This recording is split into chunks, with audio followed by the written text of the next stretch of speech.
morning, everyone. We've got some folks in the waiting room. Just give them another minute or two and we'll kick this off. Thank you for joining us.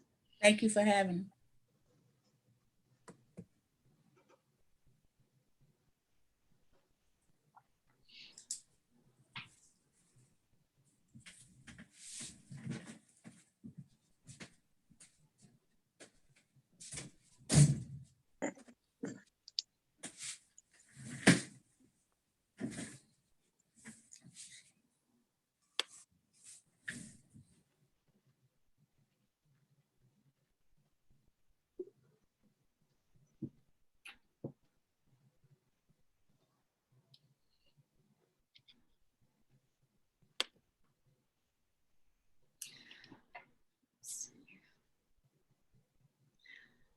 All right. Welcome, everybody. We may have some people join us, but we're going to go ahead and get started, at least with greetings. I am Chris Purnell, Program Director for Partners in Health and Wholeness, and we really appreciate you being with us on this Friday morning.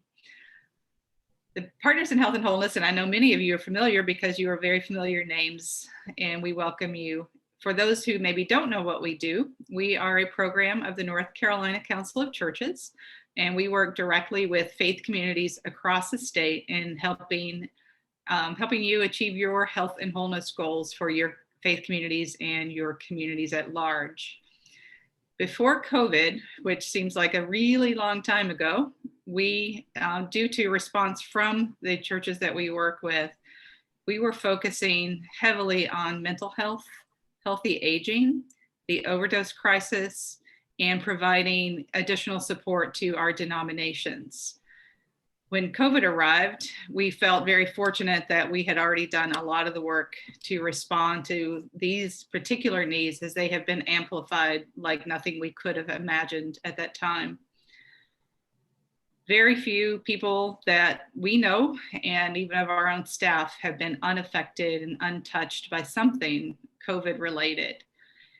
And even for those who have not lost a job and maybe are not experiencing, the dire financial challenges that many are, or have not lost loved ones or dealt with health issues of their own, just about everybody we hear from and in our own internal conversations, we're dealing with loneliness and isolation at some level. So this is a second conversation about that, and we welcome you. We want this to be something that you can engage with and participate in, and just really appreciate you joining us. One of the other goals that we had, again, prior to COVID, was to become more inclusive and to become more accessible as a program. So some of you who receive our newsletter may have noticed that we've introduced a Spanish edition this year. And in our latest effort, you are kind of the guinea pigs for our closed captioning. So if you scroll down to the bottom of your Zoom screen where you see all of the little icons, you will see live transcript and a closed captioning icon. If you would like to turn that on, hopefully you just click it and it'll work for you. We have tested this. So if it doesn't work, please let us know in the chat and we'll try again, but hopefully that is working for anybody that might find that useful. So with that, I'm going to turn it over to our team, and thank you again for being with us.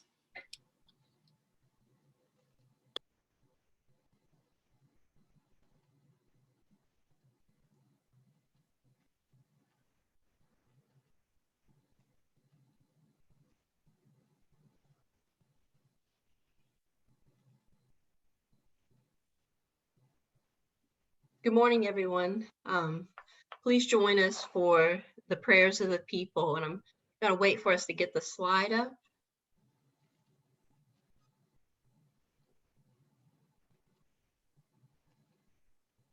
But just follow along, and later on in the prayer, you'll be invited to raise up what is on your heart and mind by unmuting yourself. And so I'll just wait a few more moments to see if we can get the prayer slide up.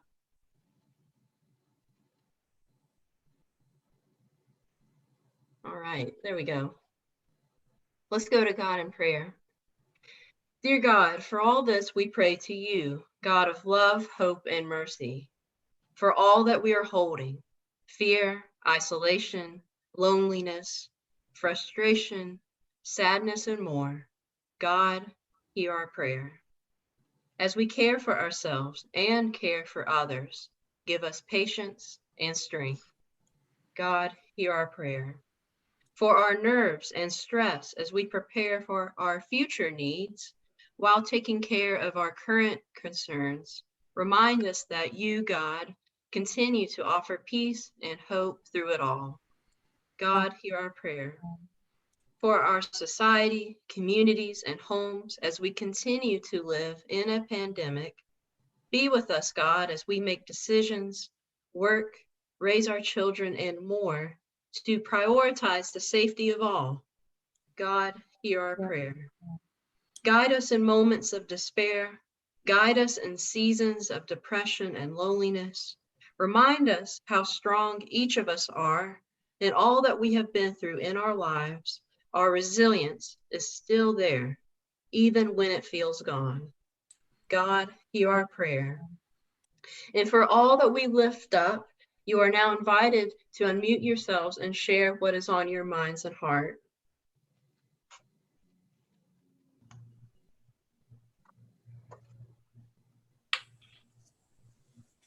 I lift up my dad who is dealing with cancer.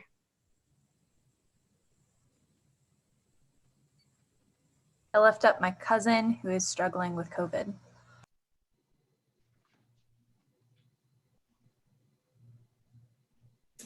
I lift up my church members. There are 3 of them that are struggling with COVID.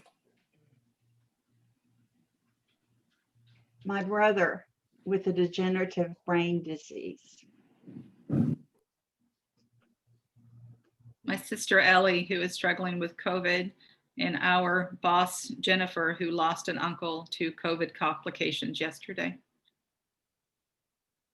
I pray for the whole world. For students who are experiencing loneliness. I lift up my pastor who is in the ICU on 100% oxygen and am praying for employment opportunities. I lift up my son, Adam, who's looking for a way forward. I look up at my friend Juliana, who's dealing with cancer. I lift up our young people who are struggling in school and with depression and anxiety. I lift up those who are seeking ways to find their own voices. I lift up the graduating college classes of 2020 who are struggling to find jobs.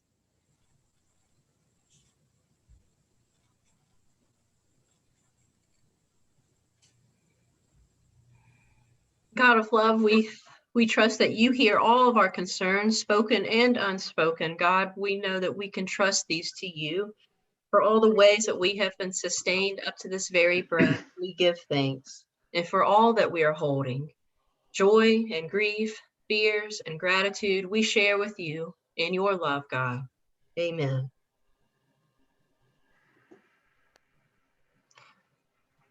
Thank you so much, Jessica, for your beautiful words. And thanks to all of you. That was so powerful. I was so moved by that. We are just so blessed by your presence with us this morning. And I pray that this time together will bless you as well. My name is Karen Richardson Dunn, and I am the Associate Director for the Healthy Aging Initiative for Partners in Health and Wholeness.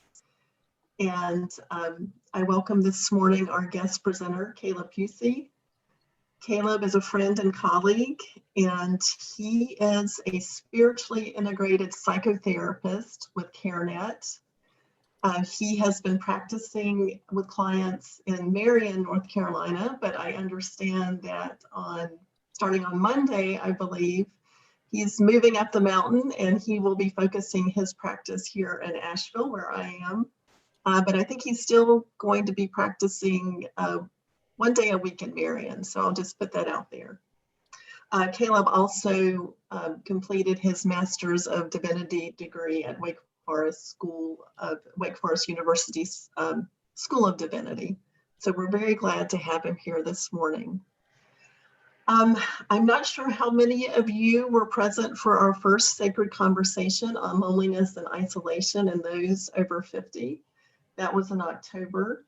I just want to do a brief recap about what we talked about in that conversation. Essentially, Caleb and I shared stories about loneliness and isolation, personal stories, but also the stories of others we've witnessed, particularly in the faith community. And we framed loneliness through a spiritual lens, because I think so often loneliness and isolation is framed by shame and by stigma. So our goal was to model storytelling so that you all could go back into your faith communities and into your own homes and just be open to having these conversations about loneliness, because it's a hidden epidemic. And I think far too many people feel shame about even acknowledging the existence of loneliness in their lives. Today, we're going to take that a step further, and we're going to open up the conversation to you. So you'll have two opportunities to join a chat room and discuss this topic among yourselves. So we're very excited about that today. Also, Caleb is essentially just going to be speaking to what are the root causes of loneliness and what can we do to address this issue, both for ourselves personally, but also for our faith communities. So I'm very excited about what he's got to tell us, and I'm very excited about the conversations we're going to be having amongst ourselves. And I think a primary thought to hold on to in this conversation is, where is God in this? All right. I am ready to get started. So I would like to begin by sharing some data with you about loneliness and those over 50. And then I'm going to turn the presentation over to Caleb. So first of all, let's just look at some statistics. From the American Society on Aging, 43% of older Americans over the age of 50 feel lonely on a regular basis, and nearly 30% of those over 65 live alone. Almost 1/3, or 31%, of married people 45 years and older report being lonely. And I think this is a significant statistic, because I think too often we think loneliness is just about being alone, but it goes much deeper than that. So people who are living in relationship with others, whether their spouse or a partner or family members, are also very susceptible to loneliness, and that certainly applies to young people as well. And then, according to a more recent survey by Cigna, 61% of Americans overall report feeling lonely sometimes or always. And since the COVID pandemic, 1/3 of all Americans, mostly older adults, say they feel lonelier than ever. And I would be interested in seeing an update on that survey, because I imagine those numbers have even gone up since then. So loneliness can be considered a spiritual issue, a mental health issue, but it also has profound ramifications for our physical well-being as well. National Institute on Aging, loneliness puts older people at higher risk for high blood pressure, heart disease, obesity, weakened immunity, anxiety, depression, cognitive decline, Alzheimer's disease, and even death. Loneliness can increase a person's risk of mortality by up to 50%, which exceeds the mortality risks associated with obesity and excessive alcohol use. I've also read that loneliness can have the same effect on one's physical well-being as smoking 15 cigarettes a day, and that is a profound statistic. However, in good news, and I think very relevant to our conversation today. A sample of older adults from 57 to 85 found that religious attendance is associated with higher levels of social integration and social support, and that these two are associated with lower levels of loneliness. So that is great news for those of us in faith communities.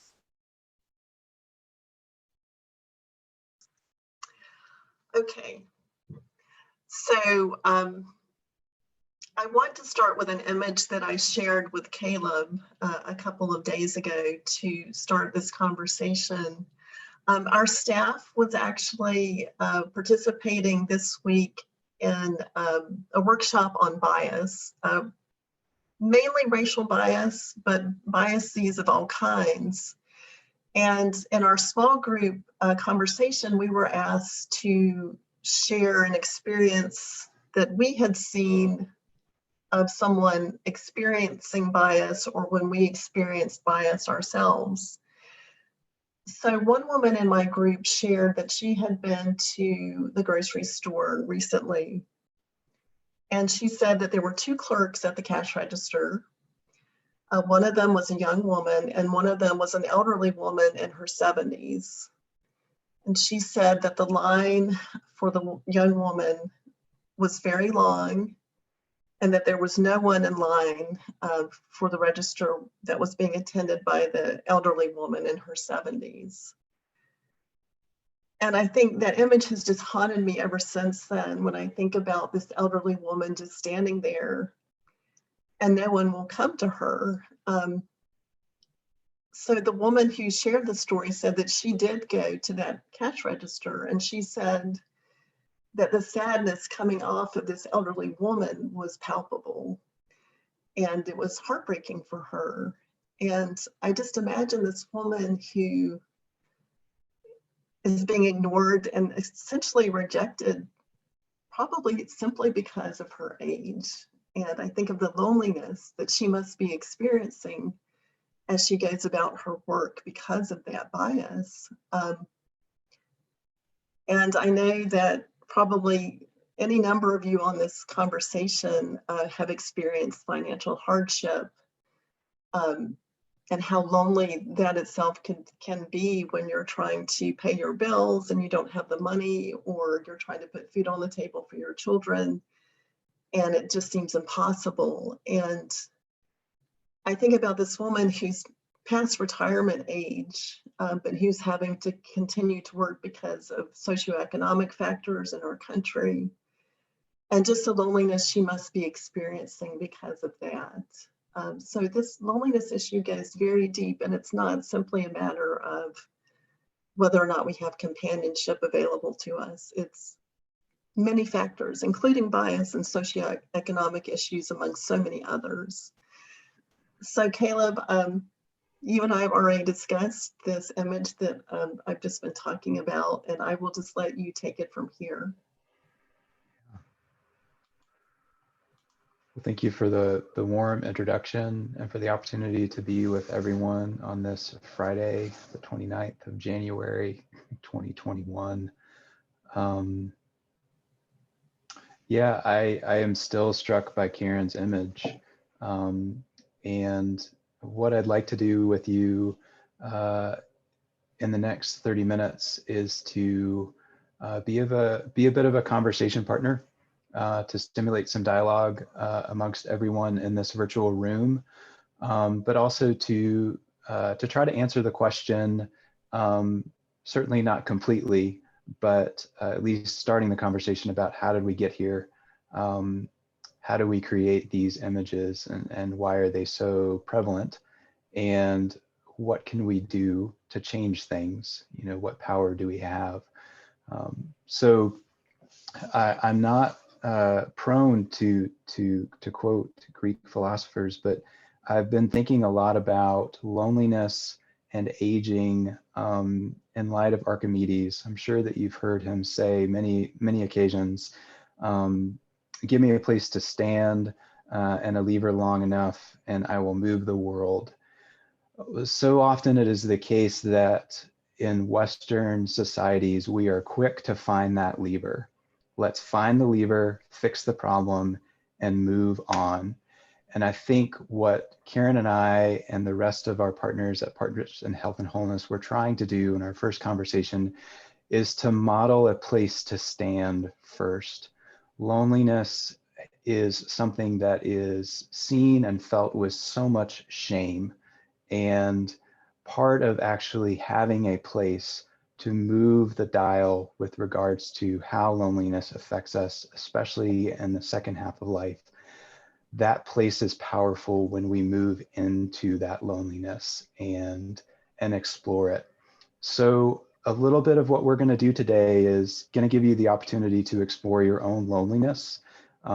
You certainly have permission to speak openly about your experience, but that is not a requirement. This is a challenge by choice experience. Also in our time, I just want to start out by saying, what is it that has put us in this place? And it's not just an individual experience. So to rewind a little bit, I want to talk a little bit about the subjective experience and the collective experience of loneliness. So subjectively, loneliness, generally the research shows that it corresponds to a discrepancy between an individual's preferred and actual social relations. So this definition underscores the fact that feeling alone or lonely does not necessarily mean being alone, nor does it necessarily mean that being alone means feeling alone. So there's a lot of research out there on loneliness and social isolation.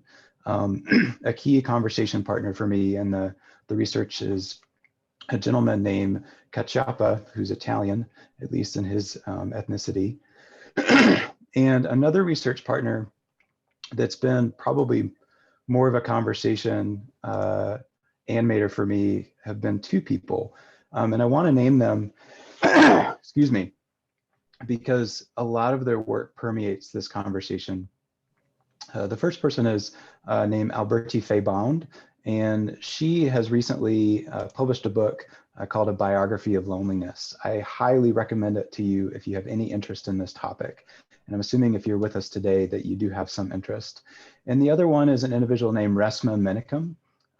He has written a book called My Grandmother's Hands.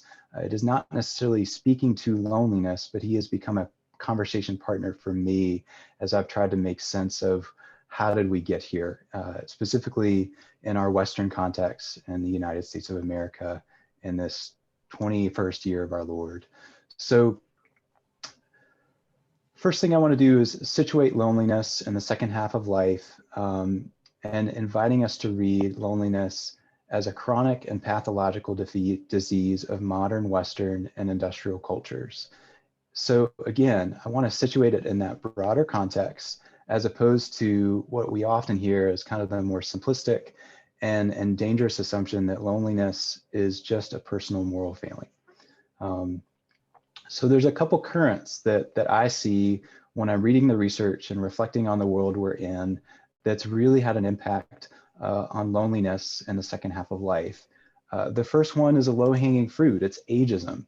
Ageism essentially assumes that persons who are elders have less value. And there are some wonderful studies that actually show that ageism is not something that's actually choosy. It's not, you're not more likely to be ageist if you're young. You're actually just as likely to be ageist if you're an elder. So that's what the research is showing, with rare exceptions. The rare exceptions are outside of Western industrial countries. They generally, countries that are Arabic and Muslim minority tend to prioritize and value the role of elders.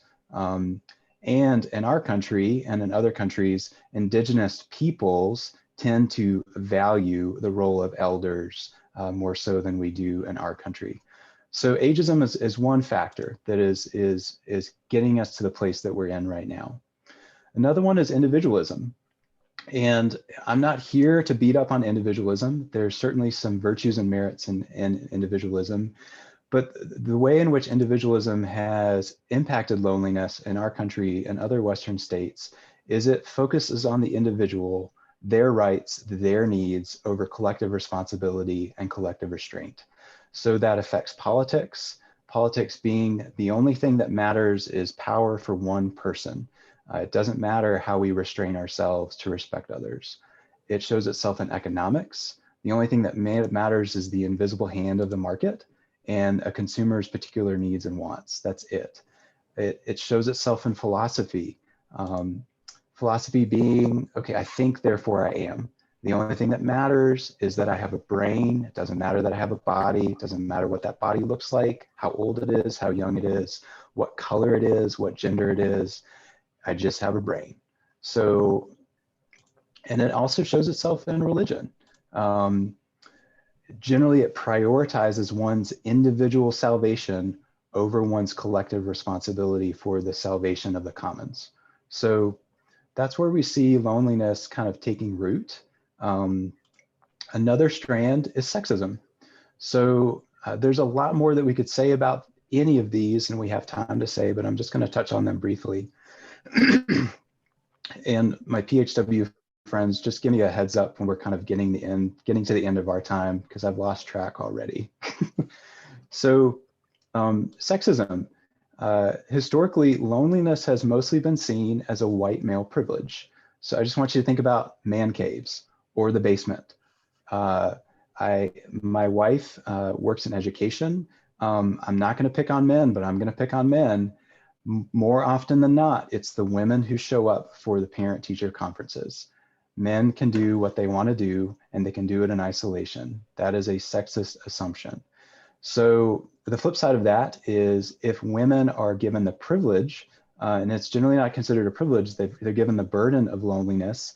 And if they have the privilege to actually be alone and the burden of being alone, they're only given permission for it being used for creative and religious ends. So think my she shed, where I can do this craft, or think Mother Teresa. So loneliness has been something that is gendered, like most things in our world. So the other factor that I want to name is privatization. And this plays a particularly tricky role in Western industrial states like our country. And the assumption is that every person should privately take care of themselves, okay? And what has happened is over time, the collective responsibility for everyone, especially those who are considered the most vulnerable among us, which at times can be our elders, that responsibility is privatized. It's actually become a commodity to be bought and sold. And what happens is the family responsibility for taking care of everyone is sold in the marketplace, and it makes for more loneliness. So a couple more factors. Another one is just materialism. Our society generally prioritizes acquisition and ownership over things. And it also says that there's an assumption that that which matters most is that which can be measured and seen. So the bonds that we have, considered strong and weak bonds with other people with social connections, aren't always the things that can be measured. Although we have public health experts that are measuring them and showing in the research they make a difference for our feelings of loneliness and our health. And that actually has a religious element too.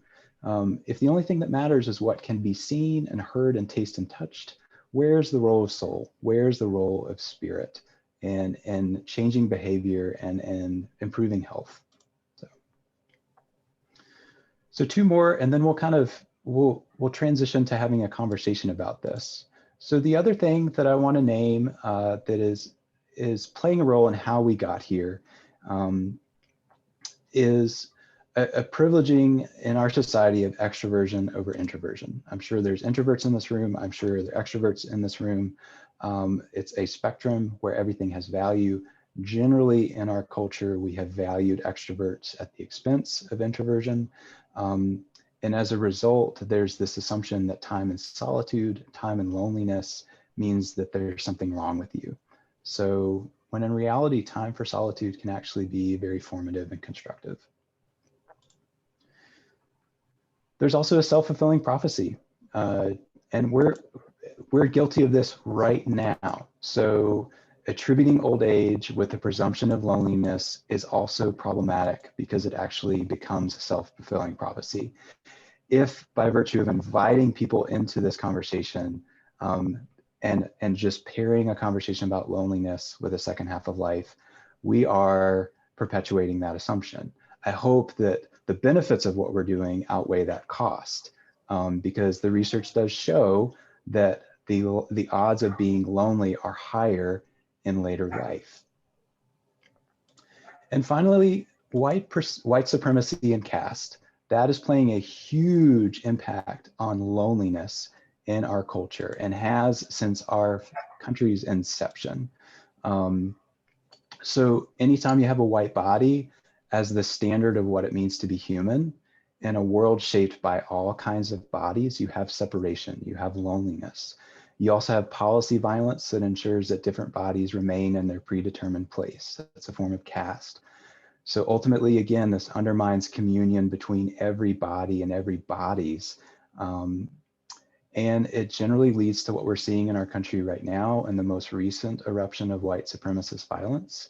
It also can be seen in white working class antipathy towards economic isolation.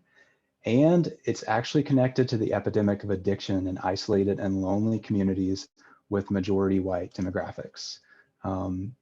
If you want to see a support group for men who look like me and are lonely, go to a Trump rally.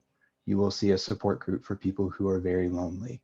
That's not to say that they're only ones who look like me who are lonely right now, but that is an example of what we're seeing in our country. So again, there's a lot of factors that are contributing to where we are right now, but I just want to bring this back to, this is a historical development over the course of time, and it's not just an individual ailment or moral failing. So again, I talked about just having a place to stand, and last time we were together, Karen and I modeled a conversation about loneliness, and I shared some stories about, before I got into this research, I didn't even realize that I was a lonely person. That wasn't something that was even on my radar. But as I looked at my history, it was something that's much more apparent to me. Just knowing that, acknowledging that, and having the opportunity to share that has been a place for me to stand. I want to give you all an opportunity just to explore that. Whether or not you feel lonely or not, that's not necessarily the point. The point is just to explore how you experience loneliness and how you see it in your congregation and your community right now. So here in a few seconds, we're going to break you into different groups. There'll be a PHW person in each kind of group, just to facilitate the conversation a little bit around the questions of how you experience loneliness and how you see it in your congregation, your community. We'll meet for about 5 minutes, and then we'll come back together and we'll continue the conversation. And can I add something, Caleb? Can I just jump in? I just want to say, we know that this is a very vulnerable topic. We will have a facilitator in each room. These chats are not being recorded. This webinar is recorded, but not our chat rooms, so you have privacy. So just please feel free to share at the level that you feel comfortable sharing. And know that this is a sacred space. This is not a space of shame or stigma. This is a space for truth telling, and we are holding each other in this space, and God is holding us too. Back together. I had the privilege of being in a group myself, and it definitely feels like we could have spent another 15 to 20 minutes sharing. So if there are things that you wanted to name in this particular breakout group that just ended, would invite you to do that when we break out again. We're going to kind of roll into kind of what do we do now, but it's really hard to know what to do unless we really kind of occupy the place where we're standing and connecting to our own experiences of loneliness. That's the biggest tool for empathy with others and kindness within ourselves. So again, if you didn't have the opportunity to talk or at any length or at great length, I invite you to go back to the questions that we invited you to think about in this next breakout session. So the question of, what can we do about it? What can we do about loneliness in our lives and the lives of people that we care for and care about? And it's a matter of connection, and it's a matter of perception.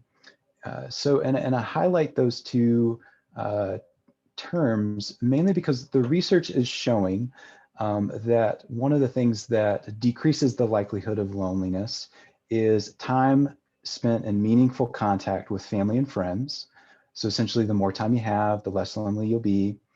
Another factor is intimate connection. So generally having a partner or partners that you can connect with intimately. The more likely you are to have such a partner, the less lonely you will be. So these are all issues of connection. And the other factor is an issue of perception. And there's something called maladaptive social cognitions. That's just a dorky word for how we think about how we interact with other people. So evolutionarily, we are kind of built to feel pain, literally physical and emotional pain when we are lonely. And that actually has an adaptive purpose, because if we are feeling lonely and we are by ourselves in the middle of a plain and there's a tiger in the bush, it should motivate us to work together with other human beings so that we can make it another day. So maladaptive social cognitions are thoughts that say, people don't like me, people don't trust me, people don't care about me. And these are perceptions that are prevalent for any human being that I have ever met, including myself. So I want to focus on connection, and I want to focus on perception when we talk about what to do. So again, it starts with connecting with and cultivating compassion for loneliness within ourselves, which is what we're working on. That's our place to stand. My advice and recommendation is that you go there first. You go there first in your individual life, you go there first in your family life, and then you go there first in your congregational or faith community. If people can't hold space within themselves to recognize loneliness, they're not going to be empathic, compassionate people for others who are experiencing the same thing. So again, I know that I'm repeating this a lot, but that is what is most important in my opinion. So another aspect of connection is connecting with others in your family, your community, your neighborhood, your faith community to address symptoms or systems, more specifically, that perpetuate loneliness and social isolation in our communities. 10 minutes ago, we just spent a lot of time, you all listened to me kindly talk about how did we get here. One of the things that I just want to invite as ideas to stimulate your imagination as you think about ways to connect and ways that would actually help change systems. Oftentimes we talk about social security when we speak about age and elders. So what's the role of social maturity? So social security, social maturity. One of the things that we have lost in this pandemic are elders. The data back in September, I know this is very dated, but 8 in 10 of deaths due to COVID were older adults, 65 plus. The amount of value to our communities of this wisdom is untold, incomprehensible, and will take ages to understand and digest. That is a heavy thing to understand, or at least to hear. And I'm with you in trying to hear that myself.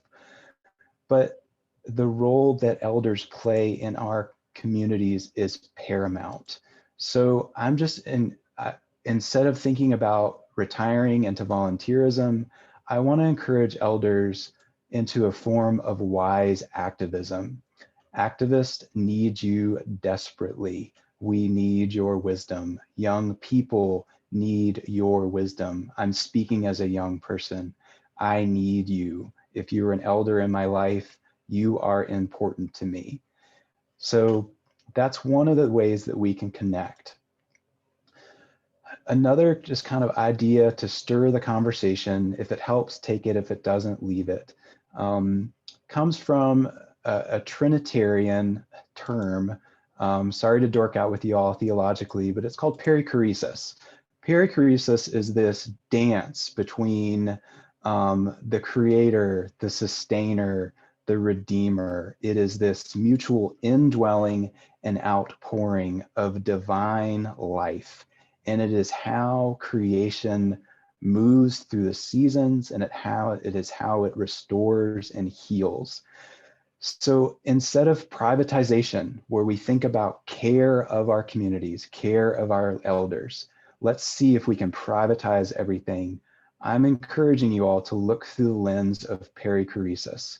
If there is a retirement community that is thinking about being privatized, most of them are. If there's something that is being privatized, I encourage you to look through the lens of perichoresis. How does this create a mutual dance of indwelling and outpouring? So that's one thing that I would just throw out as something to animate your theological imagination for connection.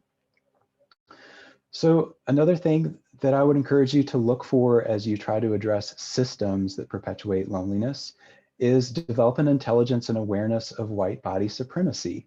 So instead of a system that values white bodies, typically white male bodies, as the ideal for everything else, I would encourage you to think about looking at the body of God, how this body of God is a counterpoint to white body supremacy.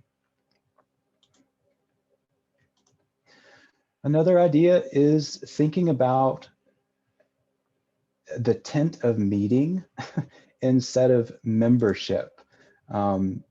So there's a lot that could be said here, and this is still an idea that I'm really trying to develop myself, but the image of the tent of meeting comes from Moses, who's kind of on the outside of the camp. And the tent of meeting is essentially a location where Moses and God meet, and where people would meet God by going outside of the camp. And that tent would essentially be on the edge of the inside. It would be in the wilderness, but it would be on the outside. Elders in our communities, because in many cases, not in every case, but in a lot of cases, they have the wisdom and the time to be on the outside of systems that perpetuate loneliness, but are still on the inside enough. We need people to go out to those elders and gain wisdom from them. We need another tent of meeting. We need more tents of meeting in our communities instead of just another club to be a member of. So these are some ideas for connection when it comes to connecting with other people and addressing symptoms that perpetuate loneliness. So the other ideas that I want to throw out there are matters of perception, okay, and spiritual and religious perception on loneliness. So the first one is, instead of thinking about loneliness, I want you to consider the word oneliness. So I'll say it again for those of us who are slower verbal processors like myself. Instead of loneliness, oneliness.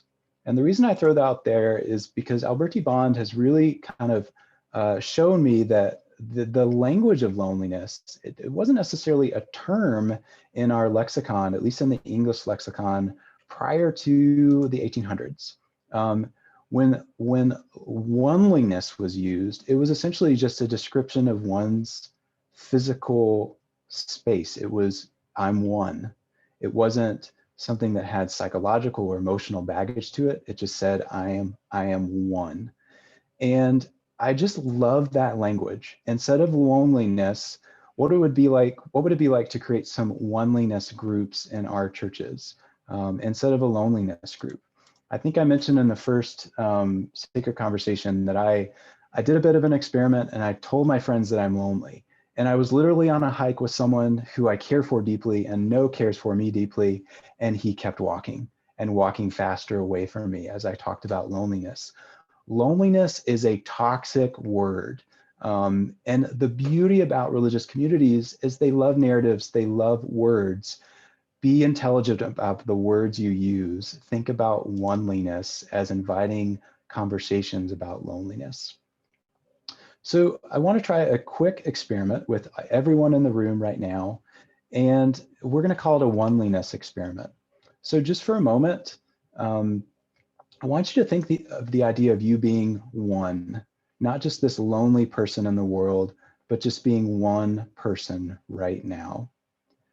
And as you think about that idea of being one person, just notice what happens for you inside of your own skin. Notice perhaps what images might come up about this oneness. Notice what feelings you might actually be having about this experience. Noticing that you don't have to do this in any right way or wrong way. It's just an experiment. And I want you to think about the Genesis theme of being created in the image of God and the echo of God as a body or one body formed from the dust of the ground. And just notice what happens for you as you experience this oneness. And again, just bringing up the Shema from the Jewish liturgy and from sacred scripture, Deuteronomy 6. Hear, O Israel, the Lord our God is one. Just notice what happens for you. And here the Arabic word, which is wahid, which translates to lonely in English and means one in Arabic. And just notice what happens.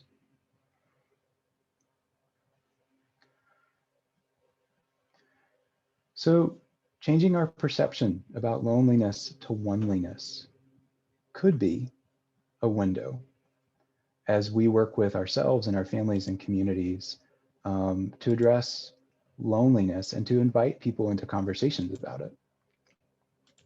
So a couple other theological terms, and it looks like we're kind of getting to the point where we need to switch into another conversation together. I'm just throwing out, what's the difference between individualism versus incarnation? Incarnation being the theological idea that everything is suffused with the image and presence of God. Everything, every single thing. So knowing that everything is incarnated, what does it mean to be an individual? For me, it kind of brings me out of my own self-preoccupation and helps me see my collective responsibility for every other thing. Another thought that churches specifically have to offer to this perception of loneliness to essentially address these maladaptive social cognitions is memory. There's kind of this tension between being disremembered or dismembered and being remembered, okay? So I noticed as I was thinking about many of these things that I kept going back to the Exodus story in scripture. And in Deuteronomy 15:15, we hear that, remember that you were once slaves in Egypt. Bondage is an inescapably dismembering experience. Loneliness can be a very dismembering experience and can be a very cognitive and emotional experience, but is also a somatic and body experience. Remembering our bodies, remembering other bodies can be a resource for healing. And the last one is a dorky term called the metaphysics of participation. The church has to offer a metaphysics of participation versus materialism. That means that we are more than just stuff. Lives are more than just things. God intimately participates in all of life, and we are connected even though we may not feel it. So these are opportunities to kind of reframe our thinking about oneliness and loneliness, using kind of the gifts of our own spiritual and religious location. So again, we'd like to break out, and this time, if you and your group had time to process the previous questions about how you experience loneliness and would like to go on to applying some of these ideas to yourself and congregation and community, please do. We'll let you either focus on these questions or the ones from before.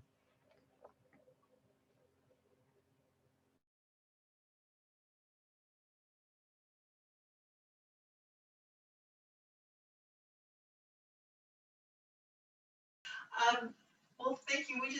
I think we needed to have a longer chat rooms. I'm going to write that down. I think that's important. But I do want to, at this point, just turn the last remaining bit of time we have. We don't have a whole lot, but the next, like 7 minutes or so, just open up the floor for questions for Caleb or things that struck you that you would like to talk about. It's open discussion.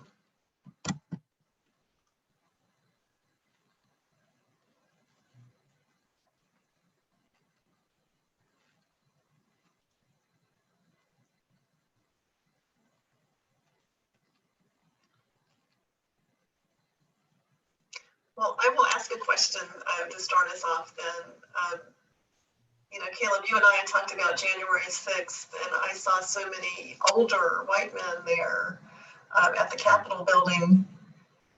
And I was thinking, about this, what we've heard about young men joining gangs because they're looking for a sense of connection and family and relationship and purpose. And I feel like I was seeing that same paradigm being played out on January 6th with these older men and younger white men too. But I was really surprised at the number of older men who were there. And I'm just wondering, how do you feel like loneliness is driving what we've seen in the last 4 years toward violence and division? How much do you think loneliness is a part of that? Loneliness is not just a white issue. So it affects persons of all colors and ethnicities and sexual orientations. And, I kind of draw from the wisdom of Ruby Sales, who talks about there being a spiritual crisis among white people because the provisions of caste and white supremacy has automatically afforded them a place that they could count on, and that had economic and social benefits that were more visible and more tangible before the hollowing out of white working class communities that are not just white working class communities, by the way, but there's a spiritual crisis, I think, and that is there's a lot of white people that just don't know what to do with themselves because they perceive a loss of power. And I think one of the reasons that extremists that call themselves Republican in our country right now have been so appealing is because they offer some culture. They offer some belonging at a time when there is a sense of displacement for white men. That's how I'm reading this right now. That certainly might change 5 days from now. But I remember looking at pictures and reading stories about Trump rallies, and they're giving culture to white people, and it is a very dangerous culture that has profound implications for a functioning democracy, but it's giving them culture, it's giving them a place to belong, and it is a salve, although a perverted salve, a salve nonetheless for loneliness. Thank you. I see we have a question from Kathy. She said, I didn't get the concept of privatization. Please explain again. Yeah. Thanks for asking that question. A lot of these ideas are still many that I've borrowed from other thinkers, and many of which I'm still trying to wrap my own head around.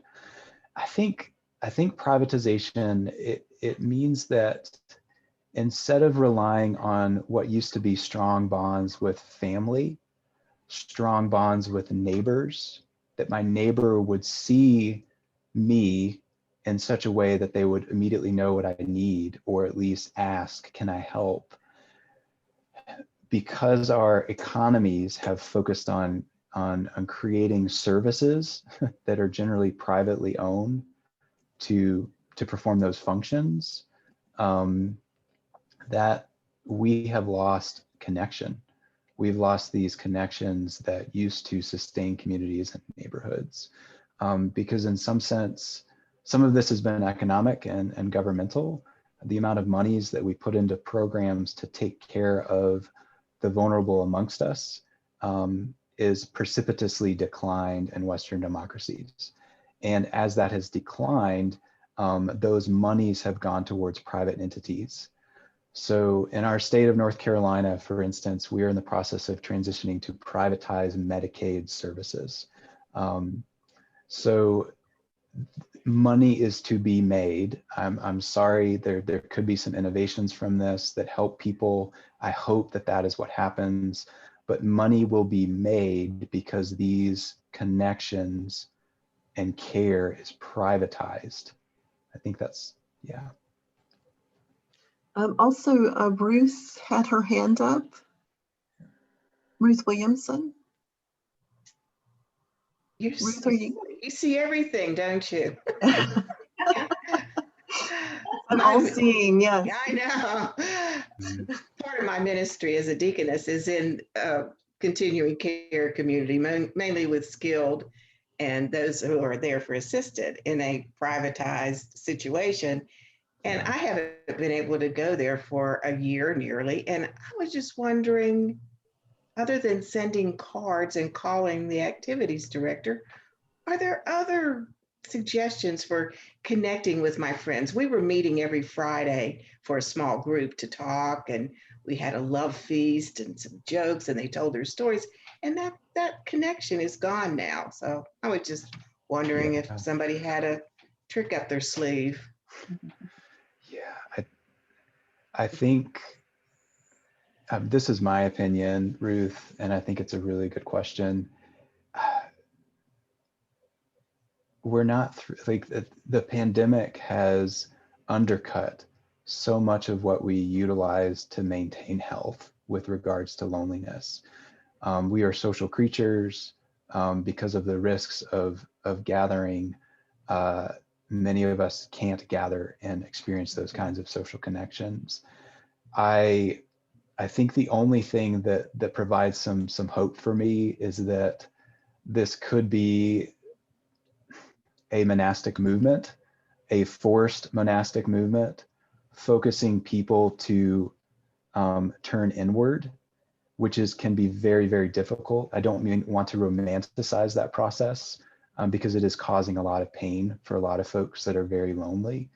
But I think that if I have some hope that there may be a development of monastic practices that we don't even call monastic right now, but if we look 50 years from now, we'll see some practices emerging.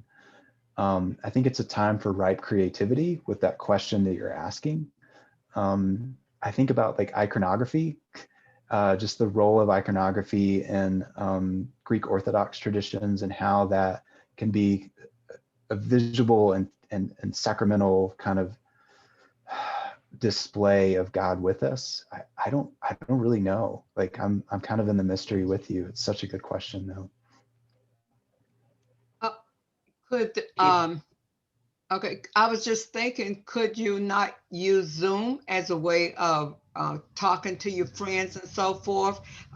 And really kind of like when we had the breakout session, it's a smaller, more intimate environment. So even if once a month you could meet with some of those people that you long to talk to, that might be a way, because it's still something about looking at a person even from a distance and being able to talk.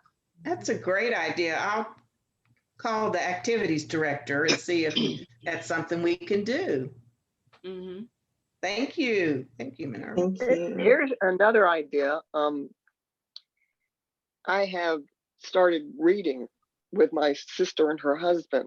At 8 o'clock at night, we've been reading for 30 minutes in a book, and we talk about it a little bit. We've been reading Richard Rohr's Universal Christ, which is pretty dense material. But you know, you can do something light with these people. If there's a group of the people at the CCRC that might be interested in, you know, reading Gone with the Wind, or reading reading a devotion, or, you know, reading Reader's Digest joke of the day. it would be a way to connect. And I know that's meaningful to me, that I have that to look forward to each day, and that connection with my Thank family. you. Thank you. My church does a cooking together where we all are cooking in our own homes, but have Zoom up so we can see each other, but we don't have to be like so focused on it the whole time. And then we have a theme each week that we discuss. So whether that is nostalgia, family, discovery, whatever. I completely agree. Having something to do over Zoom is very nice. I think another idea is going back to storytelling, is to take a key question and you send it out for the week, and everybody writes only on one page, double spaced or whatever, and then you Zoom and people share those narratives, and they could send them in and you could collate them and turn them into a little pamphlet or a booklet. But that idea of memory and sharing stories, but you give it some theme by giving them a question. Who was the Sunday school teacher that influenced you before you left, to go to college or whatever? And then everybody writes about a similar idea, but it's amazing how they're so different. And you turn it into something that becomes a collective booklet or way to share those and keep the memories. Thank you. That's a great idea. Thank you. One thing that we're doing at my church, a lot of our senior citizens, they don't Zoom. So what our missionary group has done is there's about 45 or 50 of us in this particular missionary group. We've gotten a list of all of our senior citizens, the ones who are 70 and above, and each one of us, we've adopted at least 2 of those senior citizens, and we would give them a call once a week or once every other week and get their birthdays and find something that they like and send them gifts, send them cards. But just staying connected with those seniors it makes a world of a difference to them. Thank you. I go to the nursing homes and I do window visits. Oh, yes. Wonderful. I call the nurse and I ask permission, and they will, pull the blinds up and the curtains back, and I do window visits, and that is very good. Thank you. Thank you. We actually ran out of time 2 minutes ago. I just want to say thank you for these great suggestions. I want to hang out with all of you. That's what I want to do. We should just meet every week. This is great. So thank you so much for your participation. And Caleb, thank you so much for your wisdom and your engaging and provocative thoughts and your I love the theology. So thank you so much for that. We do have 2 survey questions. If you can hang on for just 1 more minute, we would like to share those with you. One topic that I have become very aware of this past year is elder abuse. And I was thinking about doing a presentation with an area agency on aging about this. And I'm just wondering, is that something you'd be interested in hearing more about? And the second is, I have done retreats with women before, faith communities with my denomination about women, aging, and spirituality. And I know that a lot of women have their retreats in their faith communities over the summer. So I'm wondering if that's something you might be interested in doing with your faith community, either online or as things progress, maybe we can even meet in person at some point. So if you would just take a moment and fill out these surveys, that would be wonderful. Thank you.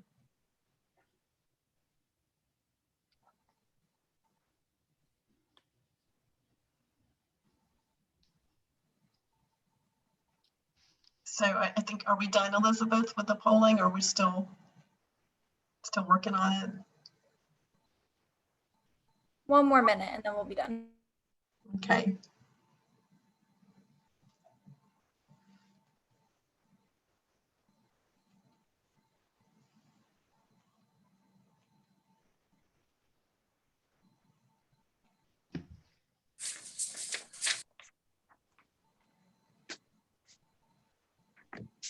Okay, Great, thank you. Thank you so much for participating in the poll. We do have one last slide, which is our resources. I know you're not going to be able to really absorb these. When we send out the recording of our sacred conversation, the resources will be attached to that. I also just learned about another resource as of this morning called Village to Village Network, which I will be sharing on that resources page as well, that I think would be very helpful. So our time is up. Thank you again. This was wonderful, and I hope that you have some really great things to take back and think about those things in community with your faith communities as well.